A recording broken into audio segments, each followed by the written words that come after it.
H D. ರೇವಣ್ಣಗೆ ಶಾಸಕ ಶಿವಲಿಂಗೇಗೌಡ ಸವಾಲ್ ಹಾಕಿದ್ದಾರೆ. ಅರಸೀಕೆರೆಯಲ್ಲಿ ಸ್ಪರ್ಧಿಸುವಂತೆ ಶಿವಲಿಂಗೇಗೌಡ ರೇವಣ್ಣಗೆ ಸವಾಲ್ ಹಾಕಿದ್ದಾರೆ. 2028ರ ಚುನಾವಣೆಯಲ್ಲಿ ಕಣಕ್ಕಿಳಿಯುವಂತೆ ರೇವಣ್ಣಗೆ ಪಂಥಾಹ್ವಾನ ನೀಡಿದ್ದು, ಅರಸೀಕೆರೆಯಲ್ಲಿ ನಿಮ್ಮ ಆಟ ನಡೆಯೋದಿಲ್ಲ ಅಂತ ಗುಟುರು ಹಾಕಿದ್ದಾರೆ. ಇದು ರಣರಂಗ, ಮಹಾಭಾರತ ಇವತ್ತೇ ಘೋಷಣೆ ಮಾಡಿದ್ದೀನಿ, ತಾಕತ್ತಿದ್ರೆ ಬರಲಿ ಎಂದು ರೇವಣ್ಣಗೆ ಪಂಥಾಹ್ವಾನವನ್ನ ನೀಡಿದ್ದಾರೆ.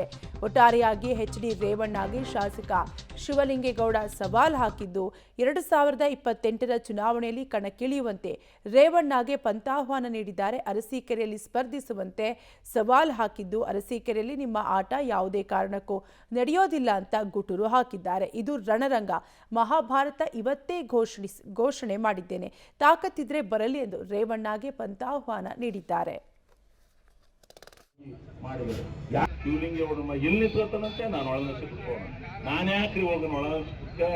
ನನ್ನ ಭೂಮಿ, ನನಗೆ ಜನ್ಮ ಕೊಟ್ಟಿರ್ತಕ್ಕ, ನನ್ನ ರಾಜಕೀಯ ಜನ್ಮ ಪುನರ್ಜನ್ಮ ಕೊಟ್ಟಿರ್ತಕ್ಕಂಥ ಅರಸೀಕೆರೆ, ಈ ಭೂಮಿಲೇ ಸಾಯ್ತೀನಿ, ಇಲ್ಲಿ ಬದುಕ್ತೀನಿ.